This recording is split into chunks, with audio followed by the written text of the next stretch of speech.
तो अगर किसी व्यक्ति को कोई ऐसा सपना आता है लेकिन उसे समझ नहीं आ रहा है कि ये मेरे को शिव की ओर खींच रहा है, देखिए, पहचानने की ज़रूरत नहीं होती है। जो चीज़ चल रही है उसको स्वीकार करके आपको आगे बढ़ना होता है। भगवान को प्रसन्न करने के लिए ना ज़्यादा कुछ की ज़रूरत नहीं है। सबसे अच्छी चीज़ है सच्चाई। जब भी हम कहीं मंदिर में या कहीं भी जगह पे हम धार्मिक स्थानों पर दर्शन करने के लिए जाते हैं, भगवान की पूजा पाठ एकदम मन से करते हैं, तो कभी कभी ऐसा लगता है ना कि शायद हमसे ये चीज़ चूक गई या हमसे ये चीज़ चूक गई तो भगवान शायद हमें इसका फल नहीं देंगे। कि आप अपने को आत्मा समझो। कहते हैं गॉड इज़ लव। तो भगवान को अगर आपको खुश करना है तो एक तो दिल सच्चा रखो। कहते सच्चे दिल पर साहिब राजी, नियत साफ तो मुराद हासिल।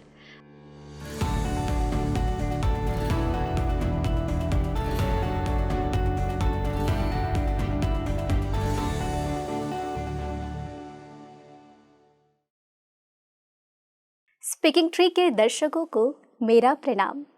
मैं सोनी भारद्वाज आप सभी का स्वागत करती हूँ।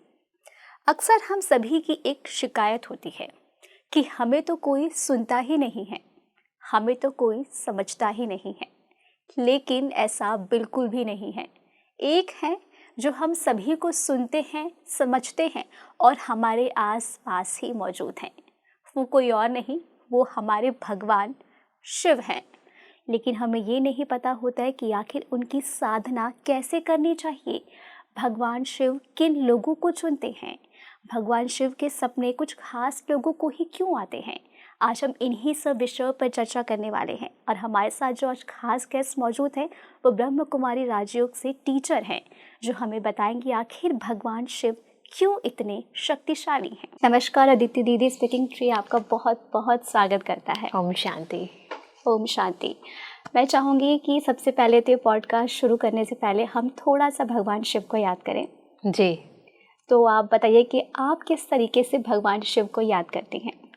देखिए, हम जब कहते हैं कि वो भगवान है, दूसरे शब्दों में कहें तो वो परम आत्मा है, जिन्हें हम प्यार से परमात्मा पिता कहते हैं या कहीं परम पिता परमात्मा कहते हैं। तो जब वो परम पिता परमात्मा है तो हम उनकी संतान हैं, आत्माएं। तो बहुत ज़रूरी है कि जब हम उसको याद करें तो अपने आत्मिक स्वरूप में स्थित हो जाएं, क्योंकि जब हम किसी से भी कनेक्शन जोड़ते हैं तो उसके लेवल पर आना बहुत ज़रूरी है ना। क्योंकि आपके साथ बात करेंगे तो आपके लेवल पर आना ज़रूरी है, बच्चे से बात करेंगे तो उसके लेवल पर आना ज़रूरी है, और बुज़ुर्ग से बात करेंगे तो उसके लेवल पर आना ज़रूरी है। तो ये जो कनेक्शन है उसका आधार है कि आप कितना उस लेवल पर आते हैं। तो यहाँ भी जब हम स्वयं परमपिता परमात्मा को याद करते हैं तो हमारी स्थिति भी अच्छी और ऊंची होनी चाहिए। जैसे हम मंदिर में जाते हैं, पूजा अर्चना स्टार्ट करने से पूर्व मस्तक पर तिलक लगाते हैं, तो ये तिलक है आत्मिक स्थिति का तिलक। अपने आप को ये देह नहीं, ये जड़ देह नहीं, अभी तो चेतन शक्ति आत्मा समझना। जब आप अपने इस सत्य स्वरूप में स्थित होकर उस परमपिता परमात्मा को याद करते हो तो उसकी शक्तियाँ आपको मिलती हैं। ये बिल्कुल ऐसे ही है जैसे करंट फ्लो तब होगा जब वायर से वो जो इंसुलेटर वाली कवरिंग है वो उतर जाएगी। तो यहाँ भी हम अभी जब याद करेंगे तो अपने आप को बाहर की सब बातों से बिल्कुल डिटैच होकर अपने आत्मिक स्थिति में स्थित होकर उस परमपिता परमात्मा शिव भोला बाबा, उनसे हम शक्तियाँ लेंगे, है ना। तो 1 मिनट के लिए सब बातों से, दुनिया की सब उतराव और चढ़ाव से, आवाज़ों से, विभिन्न कर्मों से डिटैच हो जाएं। चारों ओर से मन को डिटैच अलग कर लें। संपूर्ण ध्यान केंद्रित करें इस शरीर में, मस्तक के मध्य चमकती हुई मैं चेतन शक्ति आत्मा हूँ। अनुभव करेंगे अपने इस शक्तिशाली स्वरूप को और फील करें मेरे बिल्कुल ऊपर परम ज्योति सर्वशक्तिमान परमपिता परमात्मा शिव अपनी शक्तियों से चारों ओर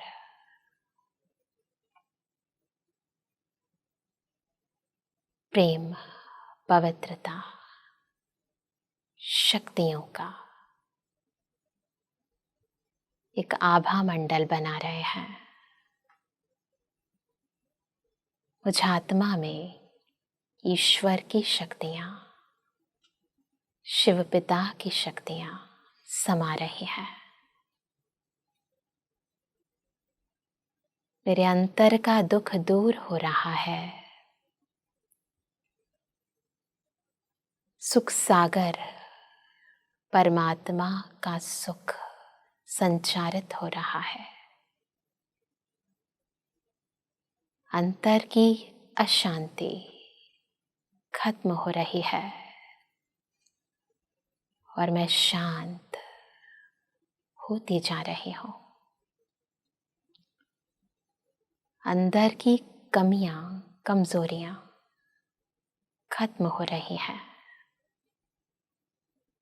और मैं अंदर से शक्तिशाली होती जा रही हूँ। ओम शांति। ओम शांति। अद्भुत। अभी हमने जो ध्यान किया, मुझे सच में ऐसा लगा कि मैं किसी और दुनिया में हूँ। तमाम तरह की जो परेशानियाँ, जो गिले शिकवे थे, वो सब एक क्षण में दूर हो गए। तो जो परमात्मा उन्हें तो कहते ही यही है ना, सब दुखों को दूर करने वाला। तो जब वो दुख हरता सुख करता है तो उसके ये जो मैजिक है उसको अनुभव करना तो बहुत ही ज़रूरी है। हम इंसानों की एक हमेशा शिकायत होती है जी कि हमें तो कोई नहीं सुनता, हमें तो कोई नहीं समझता। लेकिन एक शिव है जो आपको सुनते भी हैं, समझते भी हैं, और वो भी बिना स्वार्थ के। बिल्कुल सही कहा आपने। तो आज हम इन्हीं शिव भगवान के बारे में बात करेंगे कि आखिर शिव क्यों है इतने शक्तिशाली। आखिर शिव की पूरी दुनिया, पूरा देश विदेश में हम जहाँ भी कहीं देखते हैं, हर जगह शिव शिव शिव। जैसा भी आपने इससे पहले हमें कहा कि देवों के देव महादेव, तो आज हम शुरुआत भी महादेव से ही करते हैं। जी सबसे पहले तो आप हमें ये बताइए कि शिव बाबा का ब्रह्मा कुमारी से क्या खास कनेक्शन है। ब्रह्मा कुमारी ईश्वरीय विश्वविद्यालय है और आप जानते हैं भगवान को हम ज्ञान का सागर कहते हैं। जब हम स्कूल जाते थे तो प्रेयर्स पहले करते थे ना, बाद में पढ़ाई शुरू करते थे। तो ईश्वर को याद करते थे, उन्हीं को कहते थे हमें बुद्धि दो, है ना। तो परमात्मा ज्ञान के सागर हैं और ब्रह्मा कुमारीज भी ईश्वरीय विश्वविद्यालय है जहाँ पढ़ाई जाती है और वो है आध्यात्मिक ज्ञान जो खुद भगवान ने दिया है, जो ज्ञान सागर का ज्ञान है।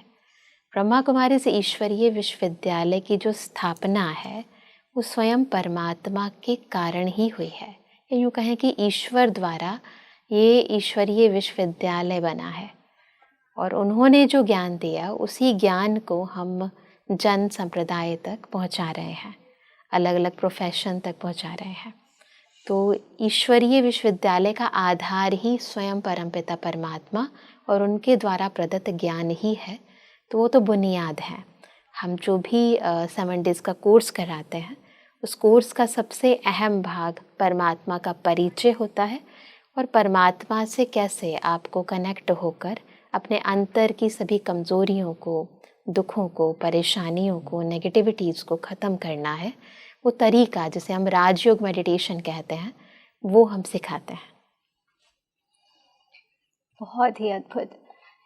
आप जैसा भी हमने भगवान शिव की बात की, तो ऐसे कौन कौन से साइन होते हैं या ऐसे कौन कौन से संकेत होते हैं जिससे हमें पता चलता है कि हम तो भगवान शिव की साधना के लिए ही बने हैं?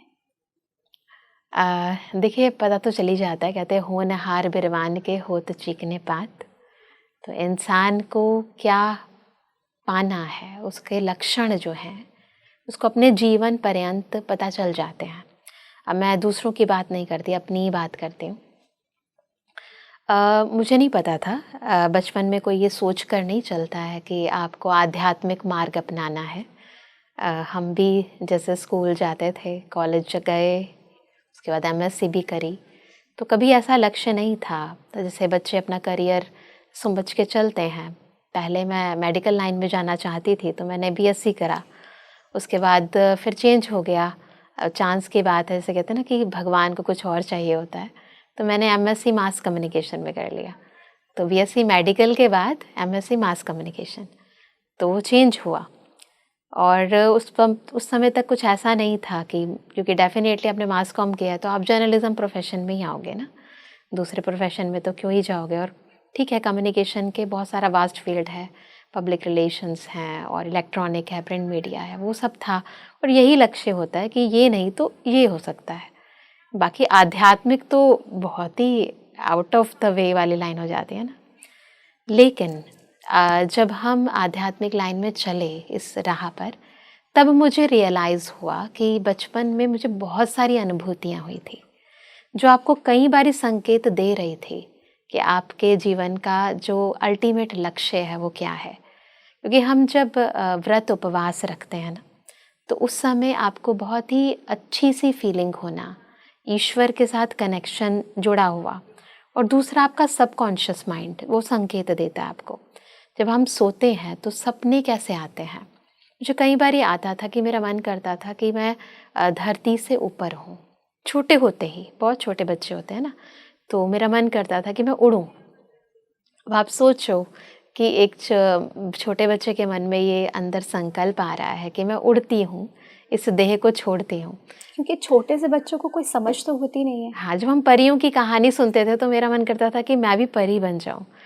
जब हम देवी माँ की भक्ति करते थे तो मेरा मन करता था कि मैं भी देवी बन जाऊँ, मेरे अंदर भी ऐसी पावर आ जानी चाहिए। और डेफिनेटली मैं आज भी याद करती हूँ उस समय को, जब हम माता के जगरातों पे जाते थे तो मुझे फ़ील होता था, मैं अपना प्रैक्टिकल एक्सपीरियंस बताती हूँ, मुझे फ़ील होता था कि जैसे जब वो जयकारा लगाते थे और जब माता के भेंटे सुनाते थे, तो वो भेंटे तो सभी लोग सुना रहे हैं या उच्चारित कर रहे हैं, वो अच्छी अच्छी बात है, पर मुझे अपने अंदर एनर्जी फ़ील होती थी, जैसे कि वो शक्ति मुझे मिलती जा रही है। तो वो अंदर अपने आप ही वो एक ऊर्जा का संचार होता था। क्या हो रहा है, क्यों हो रहा है, वो तो समझ नहीं आता था, पर कुछ हो रहा है, कुछ अलग हो रहा है, दुनिया से अलग हो रहा है, जो चीज़ मुझे डिटैच करती जा रही है। और मन ही मन भगवान से बातें करने की आदत किसी ने सिखाई नहीं है, पर जब कुछ और आपको चारा नहीं नज़र आता है तो आप अंदर ही अंदर ईश्वर से बातें कर रहे हो, चाहे आप कंप्लेंट कर रहे हो या अपने मन की बात शेयर कर रहे हो, कुछ भी हो, पर ऐसा लगता था कि कोई है, सदा आपके साथ है। फिर जब मैंने एमएससी किया तो उस समय मैंने रैकी स्टार्ट की थी, हीलिंग देना शुरू किया, तो उसके बाद और चेंजेस आए लाइफ के अंदर, बहुत तरह की डिटैचमेंट शुरू हुई। तो मेरा कहने का अर्थ है कि जिसको इस रास्ते पर आना है उसके जीवन में बहुत सारे चेंजेस बचपन से ही हो रहे होते हैं, एहसास नहीं होता है, बट कहीं ना कहीं वो सटल वे में काम कर रहा होता है।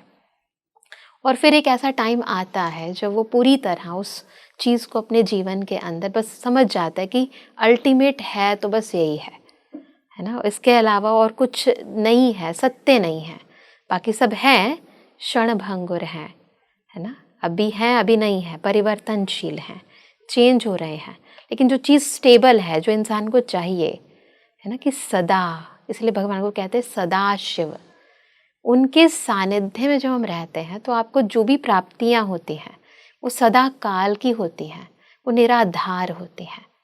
ऐसा नहीं है कि कंडीशनल है ना, जैसे इंसान से प्राप्ति कंडीशनल है, ऐसा करोगे तो ऐसा होगा, लेकिन ईश्वर के साथ जो आपको प्राप्तियां होती है वो अनकंडीशनल होती हैं, है ना। उसमें आपको बस मिलता है, आप पाते ही हो और सदा पाते हो, हर हाल में पाते हो।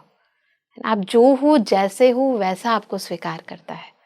और जब आपको ईश्वरीय अनुभूतियाँ यानी सदा काल की अनुभूतियाँ होने लगती हैं, तो फिर आपको पता चलता है कि यस, दिस इज़ अल्टीमेट और यही करना है मुझे। जैसा भी आपने कहा कि आपको छोटे में ही सपने आते थे कि आप उड़ रही हैं, तो वो आपको एक शिव जी एक संकेत दे रहे थे कि आप उनकी साधना में लीन होना चाहती हैं। तो ऐसे ही हर किसी को सपने अलग-अलग आते होंगे, हर जी, किसी बिल्कुल। का सपना एक जैसा नहीं होता। राइट। तो अगर किसी व्यक्ति को कोई ऐसा सपना आता है, लेकिन उसे समझ नहीं आ रहा है कि ये मेरे को शिव की ओर खींच रहा है, ले जा रहा है, तो वो कैसे पहचाने? देखिए, पहचानने की ज़रूरत नहीं होती है। जो चीज़ चल रही है उसको स्वीकार करके आपको आगे बढ़ना होता है।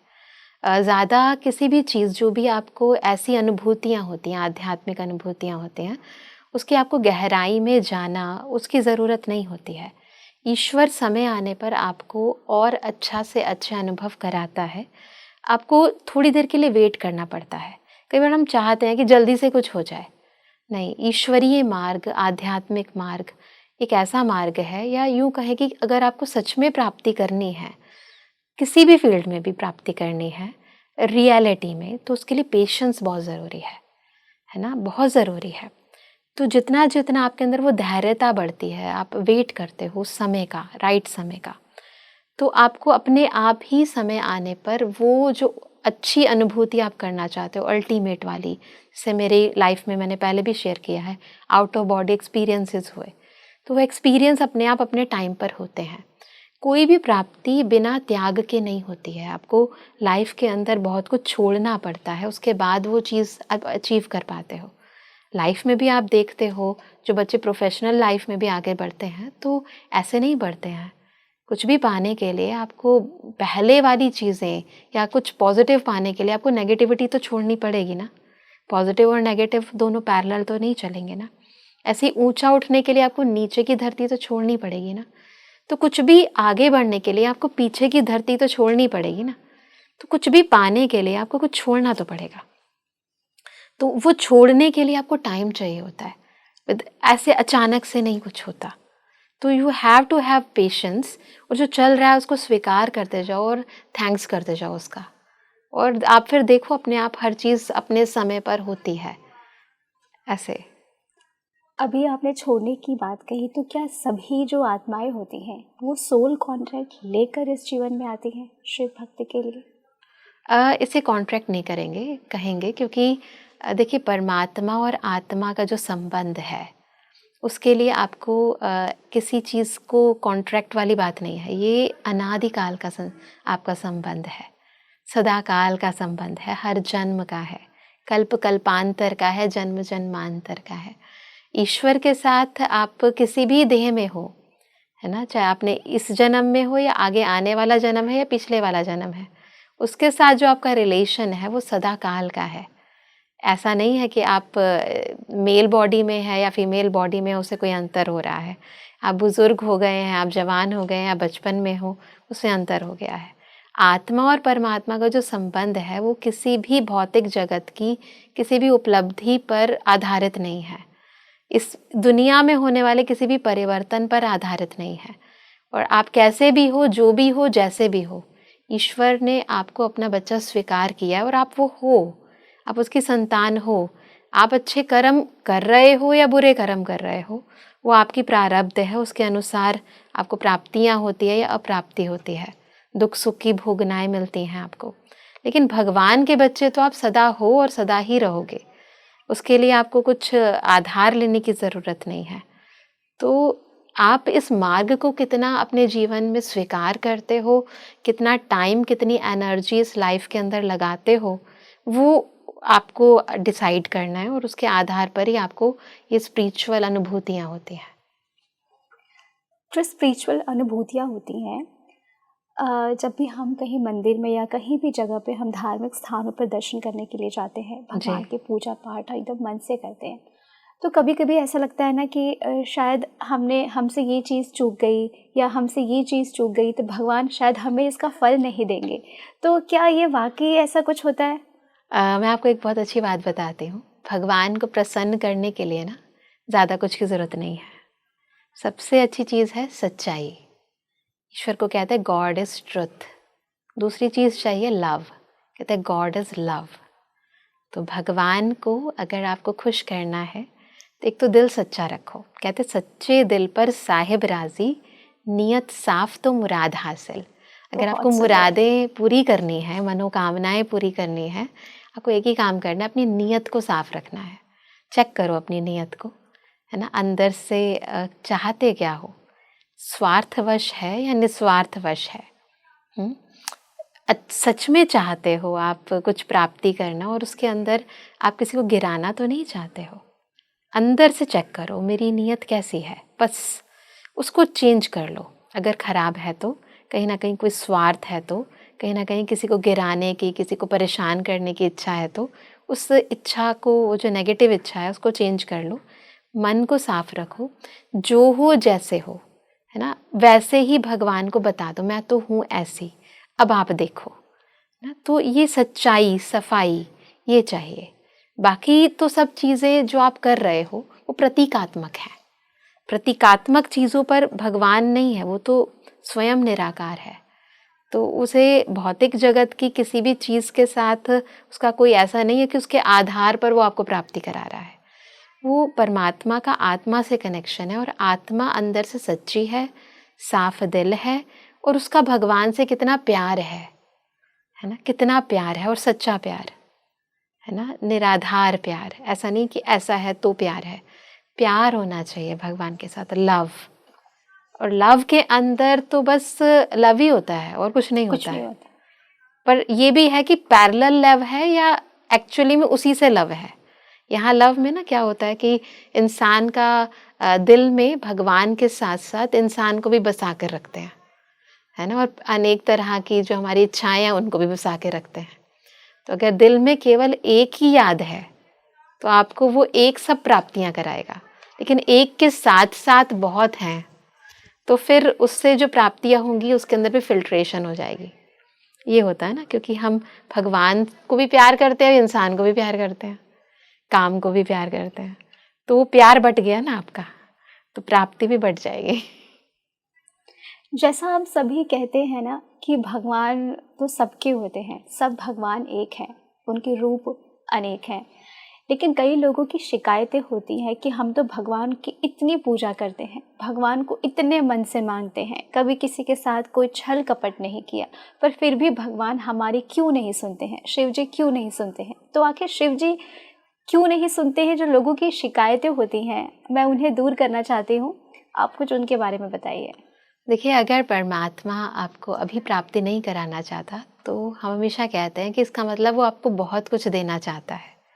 Just wait and watch. Patience नहीं होती इंसान में, इसीलिए वो ऐसा बोलता है। क्योंकि इस दुनिया का ये उसूल है, ईश्वर का भी उसूल है कि जो आप करते हो उसके अनुसार आपको प्राप्ति होती ही है ना। जो करोगे वो भरोगे, है ना, जैसा बीज डालोगे वैसा फल मिलेगा। ये तो इस दुनिया में है ही। अगर आपने सच्चे मन से परमात्मा को याद किया है, प्राप्ति ना हो ऐसा कभी भी नहीं होगा। तो वही मैंने जैसे पहले कहा, अपने अंदर की सच्चाई को चेक करें, अपने अंदर की सफाई को चेक करें, अपने अंदर की नीयत को चेक करें, जिसके कारण अवरोध पैदा होते हैं। अगर आप अपने अंदर को अच्छे से सच्चे दिल से चेकिंग करते हैं, चेंज को करते हैं, तो आपको प्राप्ति ऑटोमेटिकली होगी ही होगी, ये तय है। बाकी अगर अभी नहीं हो रही तो जैसे बीज होता है ना, तो कुछ बीज होते हैं वो एक साल में उसका फल आ जाता है, कुछ का कुछ महीनों में आता है, कुछ का 10 साल भी लग जाते हैं। तो ये कर्म जो हम करते हैं आध्यात्मिक राह पर भी, परमात्मा को याद करना, ये भी तो एक सटल कर्म है ना, सूक्ष्म कर्म है। तो ये जो सूक्ष्म कर्म हम करते हैं ये भी एक बीज की तरह है।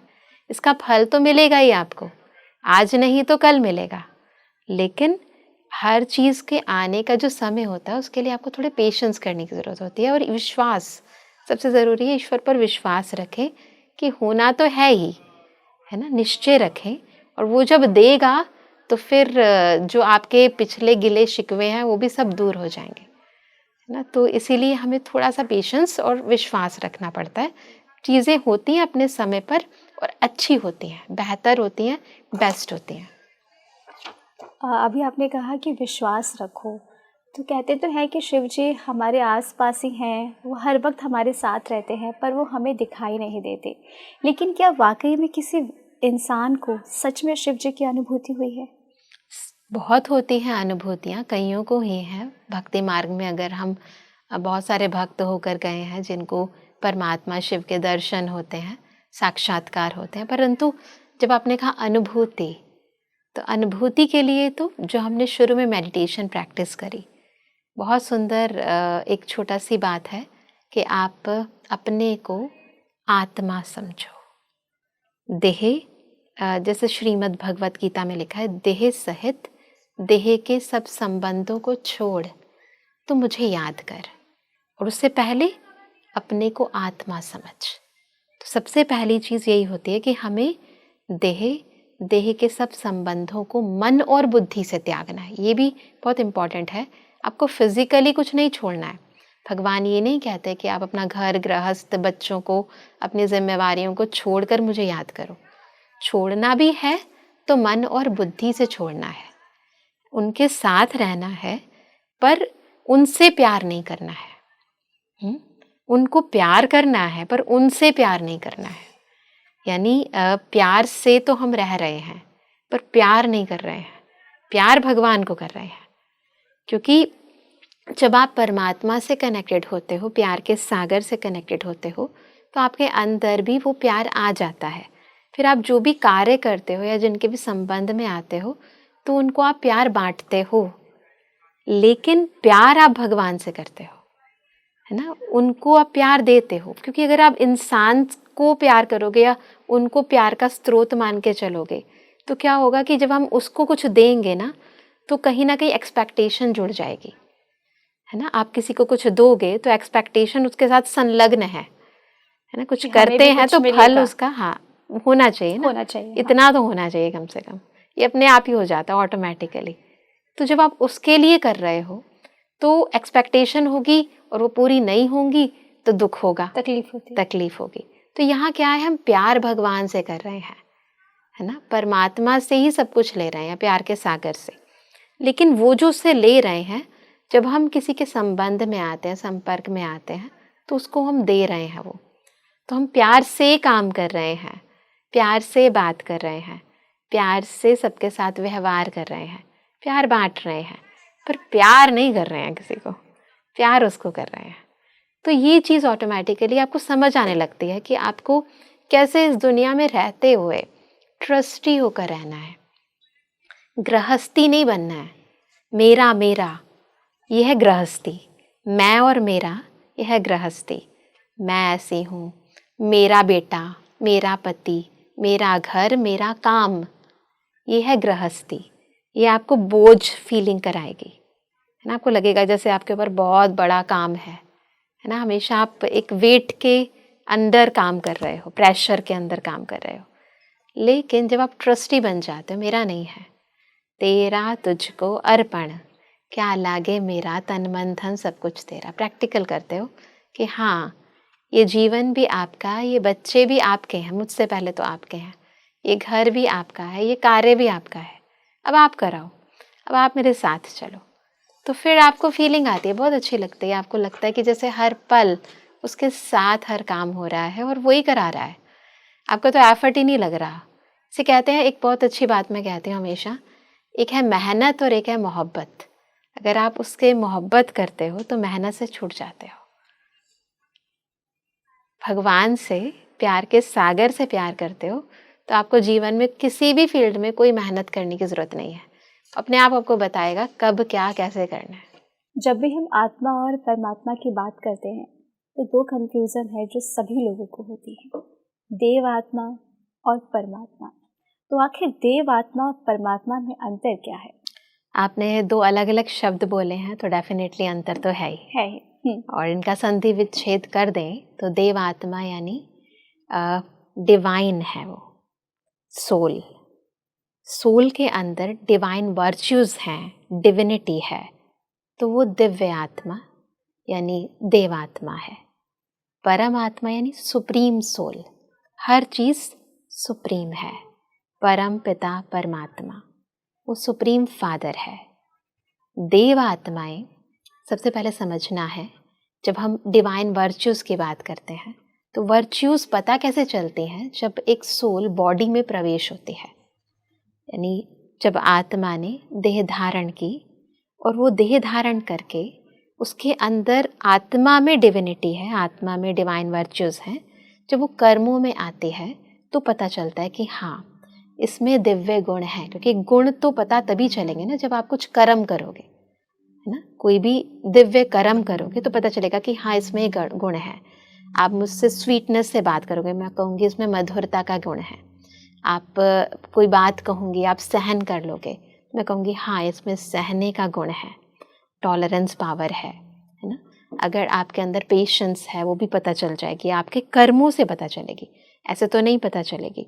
आप सरल चित्त हो, आप सौम्य हो, पता चलेगा आपके कर्मों से। जब आप बॉडी के अंदर कर्म करोगे, कर्मेंद्रियों से आप एक्ट करोगे, आपके एक्शन से, आपके हर एक व्यवहार से पता चलेगा, आपके चेहरे से पता चलेगा, आपके चलन से पता चलेगा, है ना। इन सब चीज़ों से पता चलेगा। यानी सोल जब बॉडी धारण करेगी तब जाके पता चलेगा कि हाँ उसके पास उसने कर्म किए और उसके बाद कर्म करने के बाद कहा गया कि ये डिवाइन सोल थी, है ना। जब वो कर रही है उस समय तो नहीं पता, लेकिन जब वो कर लेती है उसके बाद कहा जाता है कि ये डिवाइन सोल यानी देव आत्मा थी। तो देव आत्मा तभी कहा जाएगा जब आत्मा देह में प्रवेश करती है। लेकिन जब हम परमात्मा की बात करते हैं तो हम उनके साथ क्या कहते हैं कि परमात्मा कौन, जो जन्म मरण से न्यारा है ना। जिसने जन्म भी नहीं लिया, तो जन्म नहीं लिया तो मृत्यु भी नहीं होगी, जिसे हम अजन्मा कहते हैं, जिसे हम अकर्ता कहते हैं, जिसे हम अभोक्ता कहते हैं। अब देह धारण करेगी कोई आत्मा तो भोगेगी भी, कर्मेंद्रियां ली हैं तो कुछ करेगी भी और करेगी तो फिर भरेगी भी, है ना। तो ये सब चीज़ें, ये कर्मों का जाल, ये उनके लिए है जिन्होंने देह धारण की है। तो देव आत्माएं वो हैं जिन्होंने जब बॉडी धारण की तो अपने कर्मों के द्वारा, कर्मेंद्रियों के द्वारा डिविनिटी दिखाई, डिवाइन वर्च्यूज़ दिखाए। जैसे हम श्री राम जी का नाम लेते हैं, जैसे हम श्री कृष्ण जी का नाम लेते हैं, है ना। तो ये सभी देव आत्माएं हैं। परंतु परमात्मा, जब हम शिव जी का नाम लेते हैं तो परमात्मा शिव, उनका देह नहीं है, इसीलिए उन्हें कहते हैं ज्योति बिंदु है ना। परम ज्योति है वो, है ना। सदा शिव, शिव का अर्थ ही है बिंदु, शिव का दूसरा अर्थ है कल्याणकारी, और उन्हें सदा शिव कहते हैं। एक आत्मा जब देह धारण करती है तो उसका जो नाम है वो देह के आधार पर पड़ता है ना। एक टाइम आता है आपका नामकरण करते हो, परंतु परमात्मा शिव, उनका नाम सदा ही शिव है, इसीलिए उन्हें सदा शिव कहते हैं। बाकी जो उनके नाम रखे हैं, बहुत सारे नाम, वो कर्तव्यवाचक या गुणवाचक हैं। उनका असली नाम शिव ही है ना। कोई कार्य कोई कर देता है तो उसका नाम उस आधार पर, जैसे कोई बच्चा होता है, कोई पतला होता है, गुड़िया जैसा होता है, उसका नाम गुड़िया कर देते हैं। रियल नाम अलग है, पर उसके जो कर्तव्य और गुण के आधार पर भी हम कुछ नाम रख देते हैं, प्यार से जिसे क्या देते हैं, या उसके कर्मों को देखकर। तो ऐसे परमात्मा जब इस सृष्टि पर अवतरित होते हैं, इसीलिए उनकी शिवरात्रि या शिव जयंती मनाई जाती है। तो जब शिव जयंती यानी परमात्मा शिव यानी अजन्मा का जन्म, उनका अपना बॉडी नहीं होती, परंतु वो अवतार लेते हैं, दूसरे की देह में पर काया प्रवेश करते हैं। तो वो जो अवतरण है, शिव अवतरण जिसे कहते हैं हम, इसके लिए हम शिवरात्रि मनाते हैं, तो उनका नाम वो शिव है। लेकिन जब वो कर्मेंद्रियों में प्रवेश करके परमात्मा आए तो उन्होंने जो दिव्य कर्तव्य कराए उन कर्मेंद्रियों द्वारा, और हम आत्माओं को बताया, जैसे भगवान परमात्मा कहते हैं दुख हरता सुख करता, उन्हें कहते हैं कि वो जो है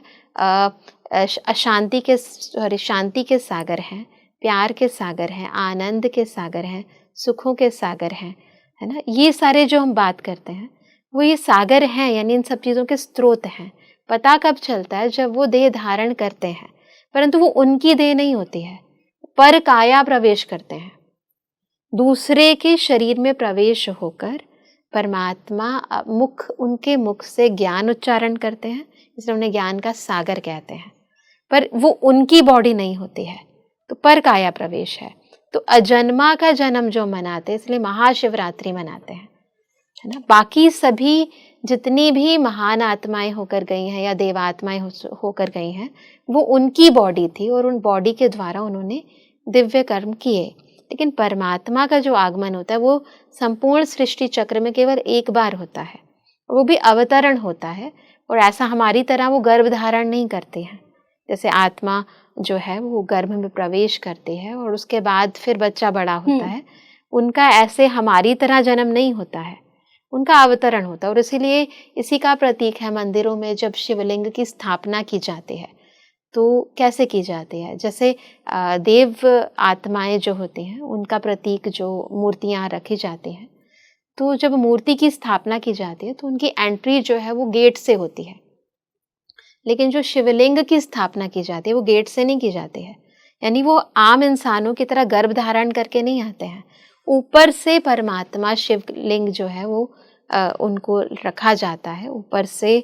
और उस इसीलिए अक्सर आप देखेंगे जो शिवलिंग की जो प्रतिमा है, जो ज्योतिर्लिंग है, जो शिवलिंग रखा जाता है वो अक्सर आंगन में रखा जाता है, खुले में, या फिर जहाँ आपको क्लोज में रखना है तो फिर आपको जब मंदिर बन रहा होता है तो उस स्थान पर वो जो ऊपर की जो सीलिंग है वहाँ से आपको तोड़ना पड़ता है, फिर उसकी स्थापना की जाती है।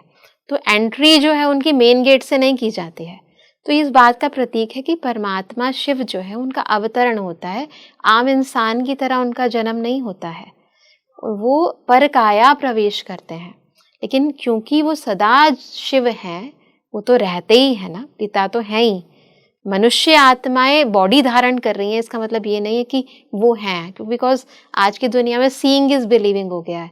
अगर आप बॉडी देख रहे हो तो मानोगे कि हाँ वो हैं, लेकिन आप सोल पर भी इतना विश्वास नहीं कर पाते हो कि आपने देखा ही नहीं है ना। तो इस पर भी मैंने पहले भी बताया कि दिखती तो वही चीज़ है ना जिसकी लिमिटेशन है, बिकॉज जिन आँखों से आप देखना चाहते हो उनकी लिमिटेशन है। तो परमात्मा जिसकी हम बात करें वो तो अनलिमिटेड है ना, बेहद है, उनकी शक्तियाँ बेहद हैं, उनसे होने वाली प्राप्तियाँ बेहद हैं, है ना। सुखों का सागर है, सागर मीन्स सोर्स है, बेहद है। तो आप बेहद की चीज़ को हद की आंखों से कैसे देखोगे, पॉसिबल ही नहीं है ना, है ना। उसके लिए तो बेहद की आंख चाहिए, इसलिए कहते हैं ज्ञान का तीसरा नेत्र चाहिए, तो जो गहराई से देख सके। हाँ, आपको अनुभव का नेत्र चाहिए, आपको तीसरा नेत्र ज्ञान का चाहिए। जब आपकी ये थर्ड आई ओपन होती है, जब आपको ज्ञान मिलता है तो आपको उसका अनुभव भी होने लग जाता है। तो ये समझना है कि देवात्माएं अलग हैं, परमात्मा अलग हैं, दोनों में बहुत बड़ा अंतर है। नाम में भी अंतर है, गुण में भी अंतर है। परमात्मा की महिमा जब हम करते हैं तो सुखों का सागर, प्यार का सागर, आनंद का सागर। देवात्माओं की ये महिमा नहीं है। देवात्माओं की महिमा कहते हैं सर्वगुण संपन्न है, 16 कला संपूर्ण है, संपूर्ण निर्विकारी है, मर्यादा पुरुषोत्तम है, अहिंसा परम धर्म है। ये देवात्माओं की महिमा है। लेकिन परमात्मा की महिमा बिल्कुल अलग, सागर है वो, हर चीज़ अनलिमिटेड है। तो दोनों की महिमा अलग है, दोनों के रूप अलग हैं, गुण अलग हैं, कर्तव्य अलग हैं, मैच नहीं करता है। जब भी सुनते हैं जैसे कि कई गाँवों में, कई कस्बों में, जैसा मैंने आपसे पहले जिक्र भी किया था कि ऐसे धारणा है या फिर ऐसे लोगों की सोच है कि जब कोई महिला या कोई लड़की जो विवाहित नहीं है वो अगर शिव की आराधना करती है तो कहते हैं कि वो वैराग्य की ओर चली जाती है, उसे शिव के अलावा कुछ नहीं दिखता। उन्हें लगता है कि अब बस शिव ही है मेरे करता धरता, तो वो शादी तक नहीं करती, ऐसे कोई संबंधों में नहीं बंधती हैं। तो क्या शिव वैराग्य की ओर ले जाते हैं? देखिए, शिव नहीं, आपकी साधना आपको वैराग्य की ओर ले जाते हैं। जब आपको दुनियावी प्राप्तियाँ जो क्षणभंगुर है ना, उनका आप टेस्ट ले लेते हो, आपको पता है परिवर्तनशील है। ये जब परमात्मा की आराधना करते हो, साधना करते हो, तो उनसे आपको सदा काल का सुख, शांति, आनंद, प्रेम प्राप्त होता है। तो ऑटोमेटिकली आपको वो चीज़ जो सदा काल की है वो ज़्यादा अच्छी लगेगी। जो चीज़ टेम्परेरी है, चेंजेबल है, उससे बेहतर आपको ऑटोमेटिकली वही चीज़ लगेगी जो आपको सदा काल की हो रही है और जो निरंतर प्रवाह होता ही जा रहा है, जिसका अनुभव आपको बहुत अच्छा हो रहा है। तो अपने आप ही इंसान, जब आपको एक बड़ी चीज़ मिल जाती है, जब आपको एक ऊपर की श्रेष्ठ चीज़ मिल जाती है, जो नीचे की चीज़ें होती हैं, जो आपको उस चीज़ से अलग कर रही हैं ना, उस चीज़ जो सदा काल की प्राप्तियों से महरूम कर रही हैं, आपको उनसे ऑटोमेटिकली डिटैचमेंट होनी शुरू हो जाती है। आप अपने आप ही उसे छोड़ने लग जाते हो। तो ये नहीं कहेंगे कि शिव की भक्ति आपको डिटैच कर रही है। आपकी साधना के अंदर जितना लगन में मगन अवस्था है और जितनी आपको साधना के आधार पर अपने उस साध्य को प्राप्तियां हो रही हैं, साधक को प्राप्तियां हो रही हैं अपने साध्य से, वो प्राप्तियां बढ़ती जा रही हैं, उतना आपको ऑटोमेटिकली वो चीज़ें जो आपको क्षण भंगुर उपलब्धियां दे रही हैं उनसे डिटैचमेंट होता ही जाएगा ना। किसी को बड़ी चीज़ मिल जाए, छोटी चीज़ वो छोड़ता जाएगा। तो ये वो चीज़ होती है। तो ऐसा नहीं कि शिव आपको कुछ करा रहे हैं, आपके अंदर की लगन की अग्नि आपको करा रही है ये सब कुछ। कई किताबों में या कई सोशल मीडिया पे ऐसा लिखा हुआ मैंने पढ़ा है कि देखो शिव तो है, हमें महसूस होते हैं और वो हर जगह हैं, पर कहते हैं, ऐसा कहा गया है कि जब धरती पर अत्यंत दुख होगा, जब धरती पर भगवान शिव देखेंगे कि ये तो मेरी बनाई हुई दुनिया ही नहीं है, मैंने तो ऐसे दुनिया की कल्पना ही नहीं की थी, तो कहते हैं कि तब शिव आएंगे और सबको दिखेंगे। तो इस बात में कितनी सच्चाई है? सच तो है ही, क्योंकि जब हम गीता का श्लोक पढ़ते हैं कि यदा यदा हि धर्मस्य ग्लानिर्भवति भारत अभ्युत्थानम धर्मस्य तदात्मानं सृजाम्यहम् परित्राणाय साधूनां विनाशाय च दुष्कृता धर्म संस्थापनार्थाय संभवामि युगे युगे।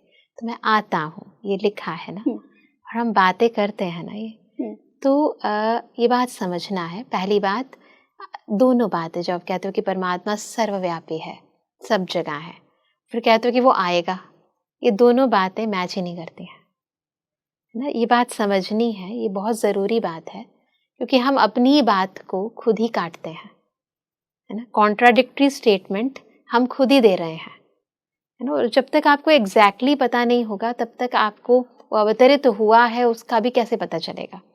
जब ऑलरेडी ये सोच के बैठे हो कि सब जगह है, आप में भी है, मुझ में भी है, और सारी जड़ चेतन जीव जंतुओं सब में अगर हम स्वीकार करके बैठे हैं, तो फिर वो आएगा, फिर ये दो बात मैच ही नहीं करती ना। सबसे पहले ये बात समझना है कि परमात्मा सर्वव्यापी नहीं है, सब जगह नहीं है। और ये बात बहुत सिंपल है समझना ना। ये जो हम स्टेटमेंट्स देते हैं, ये भावनात्मक स्टेटमेंट्स हैं। जब हमें किसी से प्यार हो जाता है तो वो हमें हर जगह नज़र आता है ना, हर जगह। जैसे वो दिखाते हैं हीर और रांझा आपस में प्यार करते हैं, उसे हर जगह नज़र आता है। लैला और मजनू है, उसको हर जगह वो नज़र आता है। वैसे भी आपको किसी से प्यार हो जाए ना, आपको हर जगह उसी का ही स्वरूप नज़र आएगा, आपका मन करेगा।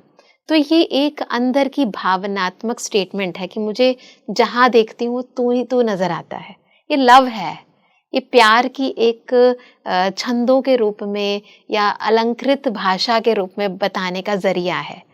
ऐसा नहीं कि भगवान सब जगह है, ऐसे स्थूलता में नहीं है, ये अलंकृत भाषा में लिखी गई स्टेटमेंट्स हैं। क्यों नहीं है ये भी बात समझनी है, प्रैक्टिकल बात समझनी है। कोई चीज़ जहाँ होती है, कोई भी चीज़, वहाँ पर उस चीज़ के गुण भी होते हैं। जैसे किसी चीज़ में नमक है तो नमकीन होगी, चीनी है मीठी होगी, मिर्ची है तो तीखी होगी, नींबू है तो खट्टी होगी। अब भगवान जहाँ है ना, समझो, सपोज मान लेते हैं सब जगह है, इंसान में है, जीव जंतुओं में है, प्रकृति में है ना। अब प्रकृति, इंसान, जीव जंतु, है ना, इनको देखो। भगवान को कहते हैं दुख हरता सुख करता। इंसान दुख नहीं दे रहा है, बहुत दुख दे रहा है एक दूसरे को। जीव जंतु दुख नहीं दे रहे हैं, प्रकृति दुख नहीं दे रही है ना। होती है ना, नेचुरल कैलेमिटीज भी तो होती है ना। अब अगर सुख सागर वहां मौजूद है, दुख हरता सुख करता उनमें है, तो वो दुख थोड़ी ना देंगे, वो तो सुख देंगे ना। भगवान शांति का सागर है। यहाँ हर इंसान खुद ही कहता है मैं बहुत अशांत हूँ, मुझे बहुत गुस्सा आता है। अगर हम में भगवान है ना, अगर चीज़ों में भगवान, तो वो शांति की वाइब्रेशंस तो आने चाहिए, है ना। वो आनंद का सागर है, इंसान ही नीरस होता जा रहा है, वो प्यार का सागर है। और हम कहते हैं मुझे तो कोई प्यार ही नहीं करता है।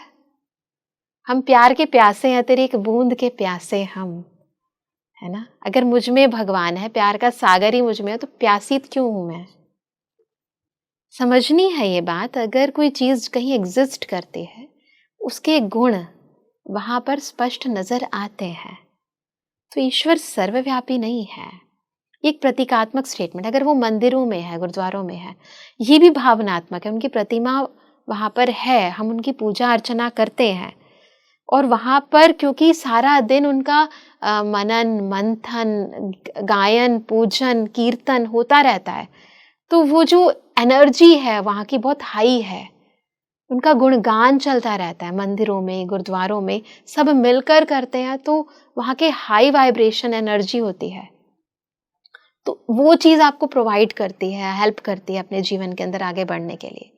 क्योंकि परमात्मा अगर वहाँ होते, तो हम मंदिरों में भी या गुरुद्वारों में भी या किसी भी पूजा स्थल पर भी हम रहकर उनको जब बुलाते हैं कि आ जाओ, दर्शन दे दो, है ना, तो क्यों बुलाते?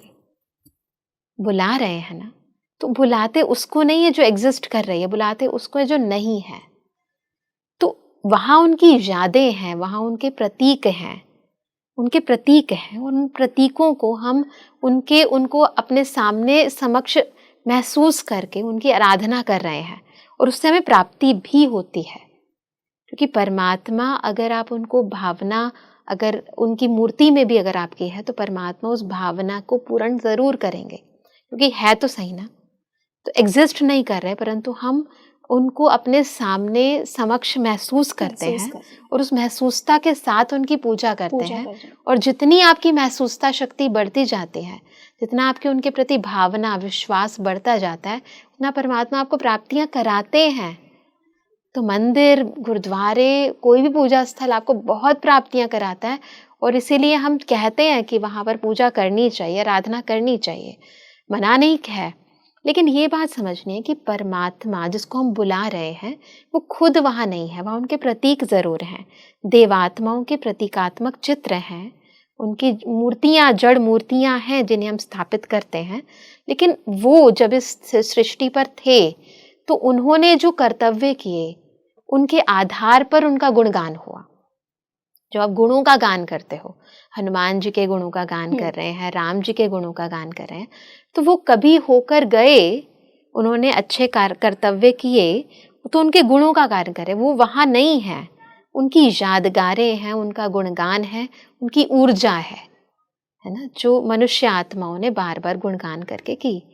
तो ये एक प्रतीकात्मक स्टेटमेंट्स है भक्ति मार्ग के अंदर, अलंकृत भाषा है ना। तो भक्ति है क्या? यही तो है। भक्त जो है वो मूर्ति के अंदर अपनी भावनात्मक जो उसकी वाइब्रेशंस हैं उनको क्रिएट करता है, और उन्हें प्राप्तियां होती हैं, है ना। जो गुणगान करता है और परमात्मा से प्राप्तियां होती हैं, एक सकारात्मक ऊर्जा क्रिएट करता है उनके द्वारा, तो उन्हें प्राप्तियां होती हैं। तो परमात्मा सर्वव्यापी नहीं है। चारों तरफ जो हम देखते हैं, तो हाँ, उनके बच्चे हैं, है ना, वो उनके द्वारा दी गई प्राप्तियां हैं। जो हम कहते हैं कि भगवान का बच्चा है, तो बच्चों में पिता के गुण होते हैं, पिता नहीं होता है बच्चा, ये समझना है। हम बच्चे हैं उसके, परमात्मा के बच्चे हैं। कहते ना, आप मेरे परम पिता परमात्मा हो, शिव बाबा हो, फादर हो, गॉड फादर कहते हैं। तो बच्चे में परमात्मा के गुण हैं, लेकिन बच्चा पिता नहीं है। इसीलिए गॉड इज वन, भगवान एक ही है, पिता एक ही है, बच्चे अनेक हैं। और बच्चे जैसे कर्म करते हैं, वैसे जैसे हमने पहले बात की कि दिव्य गुण है तो वो देवात्मा है, महान कर्तव्य है तो वो महात्मा है, धर्म स्थापन किया धर्मात्मा है, पुण्य का काम किया पुण्य आत्मा है। तो मनुष्य आत्मा अपने अपने कर्मों से, अपने जब वो शरीर छोड़ जाती है, तो उसे देवात्मा, धर्मात्मा, पुण्य आत्मा हम कह देते हैं। लेकिन पिता परमात्मा नहीं कह सकते।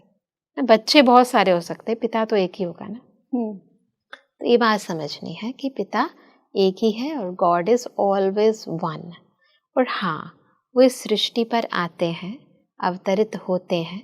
और पहले भी हमारी चर्चा हुई है इसके ऊपर कि परमात्मा के जो आने का टाइम होता है उस समय को हम संगम युग कहते हैं। संगम युग कहते हैं। ये वो टाइम होता है जब भगवान के लिए भी कहते हैं कि भगवान क्या करते हैं, मनुज को देवता बनाते हैं, जिसके लिए कहते हैं मनुज को देवता किए करत ना लागी वार। भगवान जो है मनुष्य आत्मा को देवतुल्य बनाते हैं, उसमें दिव्यता का संचार करते हैं। वो टाइम जब वो आते हैं उसको संगम युग कहते हैं, कन्फ्लुएंस एज कहते हैं, जब कलयुग का अंत होता है और सतयुग की आदि होने वाली होती है। इसीलिए भगवान को हेवनली गॉड फादर भी कहते हैं, क्योंकि वो हेवन की स्थापना करते हैं इस दुनिया पर, स्वर्ग लाने या वो भी इस समय जब कलयुग चल रहा है।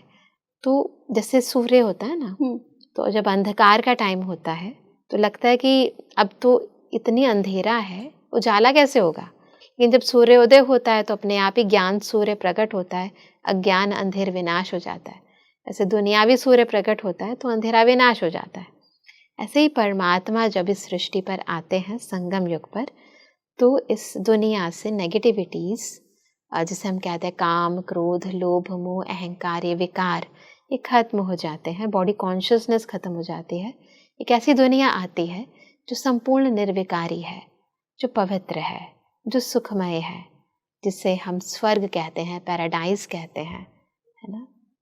ये वो दुनिया जिसकी हम कल्पना करते हैं, जिसके लिए हम कहते हैं भारत स्वर्ग था, है ना, भारत सोने की चिड़िया था।